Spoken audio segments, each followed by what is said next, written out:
Endoscopy, Wikipedia audio. An endoscopy is used in medicine to look inside the body. The endoscopy procedure uses an endoscope to examine the interior of a hollow organ or cavity of the body. Unlike many other medical imaging techniques, endoscopes are inserted directly into the organ. There are many types of endoscopes. Depending on the site in the body and type of procedure, an endoscopy may be performed either by a doctor or a surgeon. A patient may be fully conscious or anesthetized during the procedure. Most often the term endoscopy is used to refer to an examination of the upper part of the gastrointestinal tract, known as an esophagogastroduodenoscopy. For non-medical use, similar instruments are called borescopes. History. The self-illuminated endoscope was developed at Glasgow Royal Infirmary in Scotland in 1894/5 by Dr. John McIntyre as part of his specialisation in investigation of the larynx.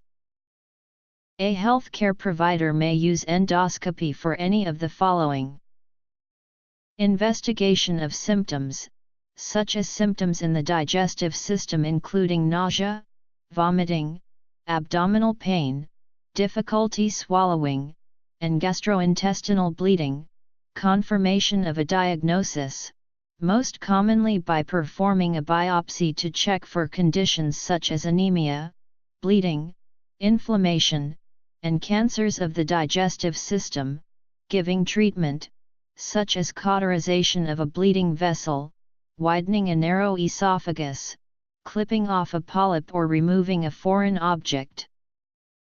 Specialty professional organizations which specialize in digestive problems advise that many patients with Barrett's esophagus are too frequently receiving endoscopies.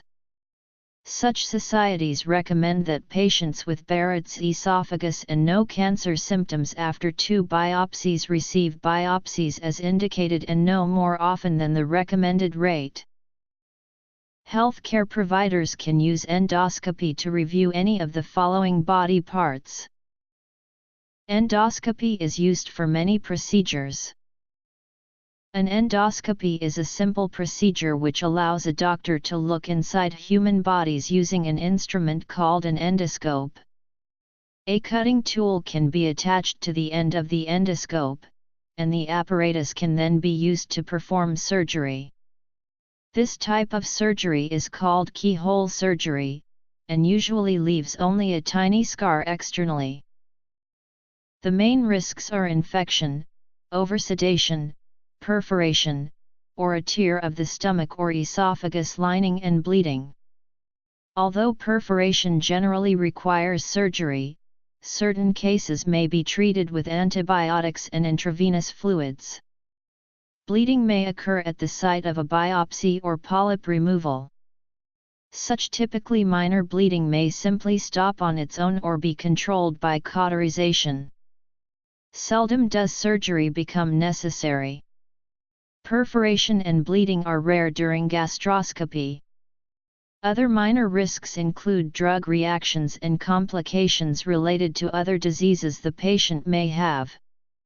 Consequently, patients should inform their doctor of all allergic tendencies and medical problems. Occasionally, the site of the sedative injection may become inflamed and tender for a short time.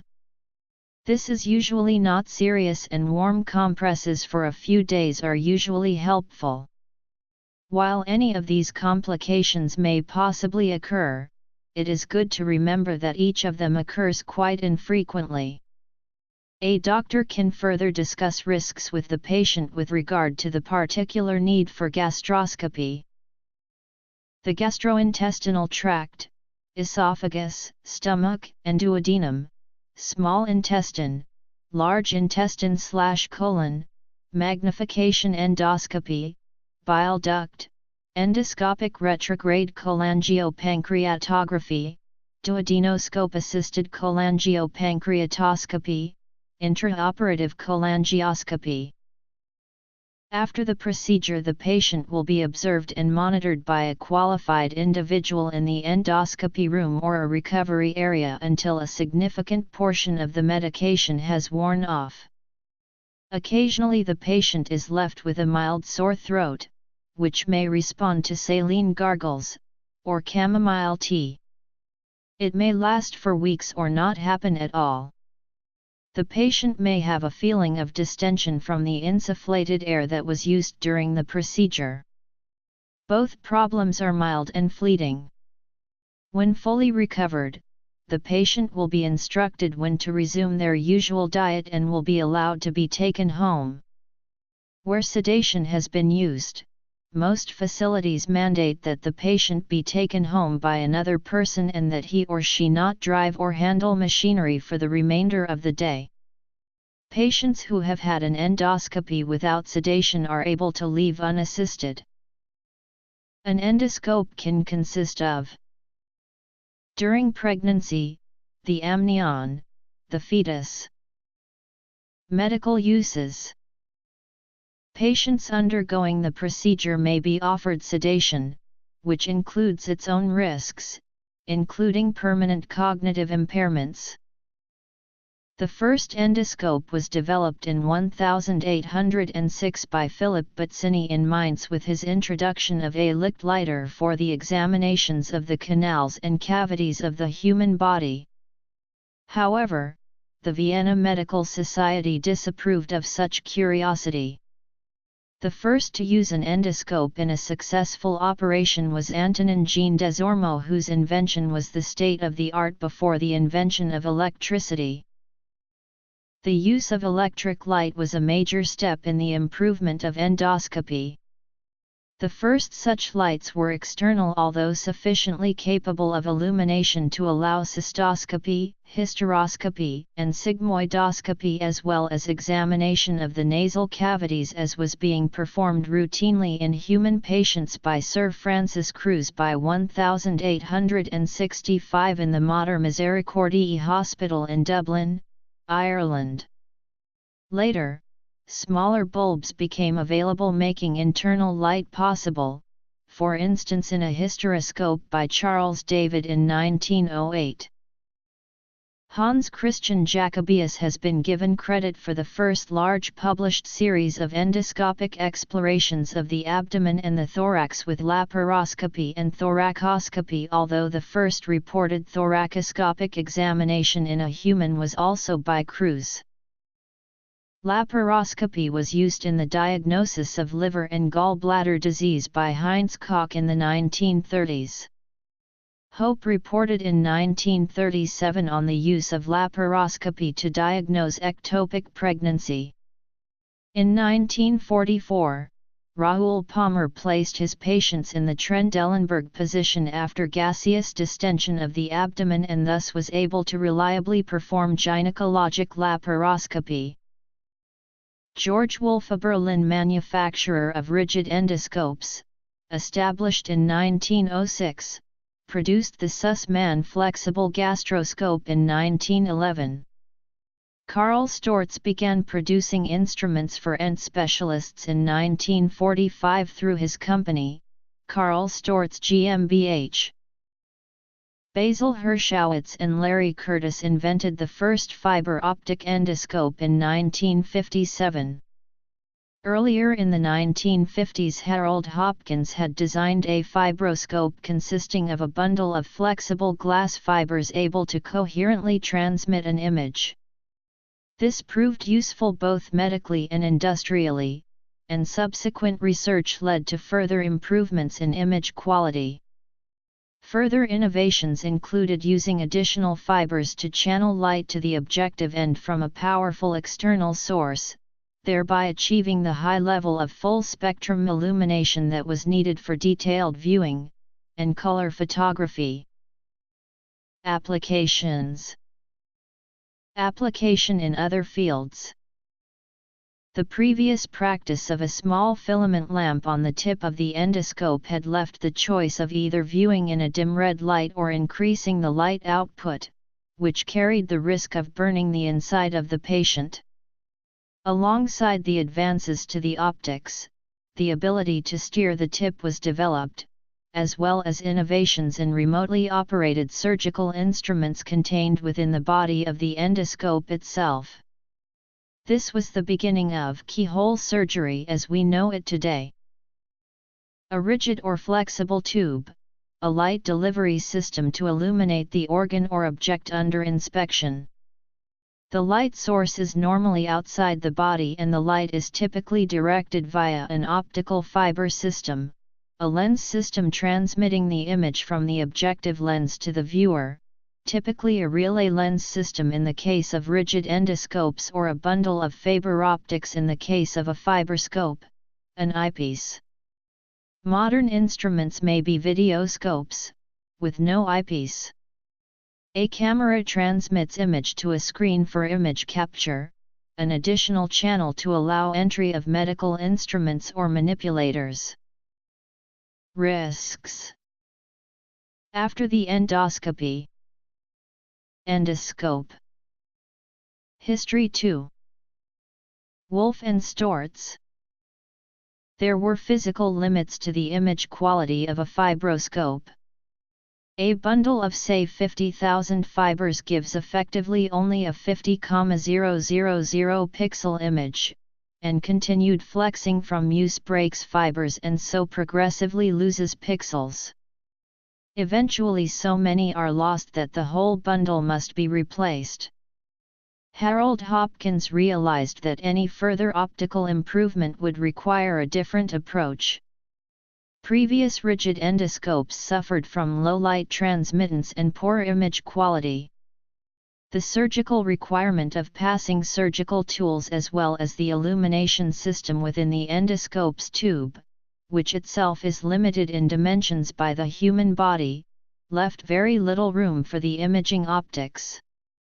The tiny lenses of a conventional system required supporting rings that would obscure the bulk of the lens area. They were difficult to manufacture and assemble and optically nearly useless.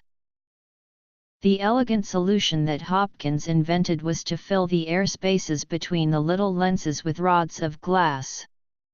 These fitted exactly the endoscope's tube, making them self-aligning, and required no other support.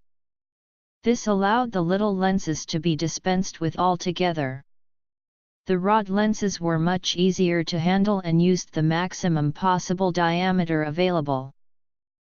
With the appropriate curvature and coatings to the rod ends and optimal choices of glass types, all calculated and specified by Hopkins, the image quality was transformed, even with tubes of only 1 mm in diameter. With a high-quality telescope of such small diameter, the tools and illumination system could be comfortably housed within an outer tube. Once again it was Karl Storz who produced the first of these new endoscopes as part of a long and productive partnership between the two men. Fiber optics. Whilst there are regions of the body that will always require flexible endoscopes, the rigid rod lens endoscopes have such exceptional performance that they are still the preferred instrument and have enabled modern keyhole surgery. By measuring absorption of light by the blood, a doctor can estimate the proportion of hemoglobin in the blood and diagnose ulceration in the stomach.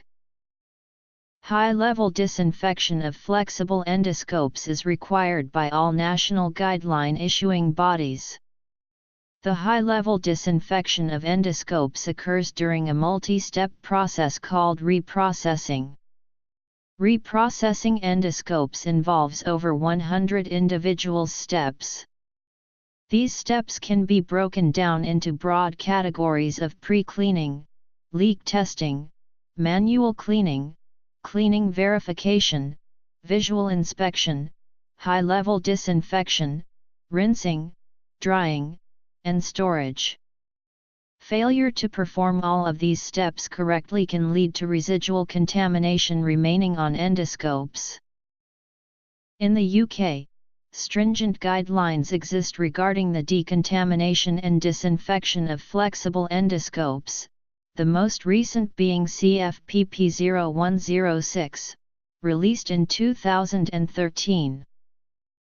Rigid endoscopes, such as an arthroscope, can be sterilized in the same way as surgical instruments, whereas heat-label flexible endoscopes cannot. With the application of robotic systems, telesurgery was introduced as the surgeon could be at a site far removed from the patient. The first transatlantic surgery has been called the Lindbergh operation. Wireless esophageal pH measuring devices can now be placed endoscopically, to record pH trends in an area remotely. Rod lens endoscopes. Virtual reality simulators are being developed for training doctors on various endoscopy skills. Disposable endoscopy is an emerging category of endoscopic instruments. Recent developments have allowed the manufacture of endoscopes inexpensive enough to be used on a single patient only. It is meeting a growing demand to lessen the risk of cross-contamination and hospital-acquired diseases. A European consortium of the SME are working on the Duet project to build a disposable endoscope.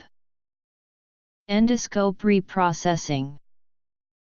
A new endoscopy technology uses a magnetically guided capsule endoscope for wireless control, monitor and imaging. The endoscopic image can be combined with other image sources to provide the surgeon with additional information. For instance, the position of an anatomical structure or tumor might be shown in the endoscopic video.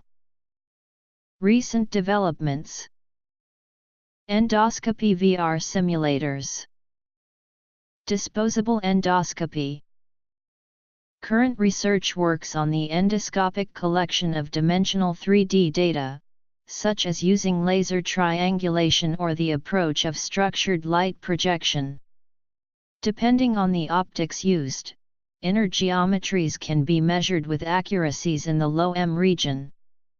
Other emerging endoscope technologies are emerging that measure additional optical properties of light, such as optical polarization, optical phase, and hyperspectral endoscopy, which records images at many different wavelengths. Capsule endoscopy. Augmented reality. Measuring endoscopy.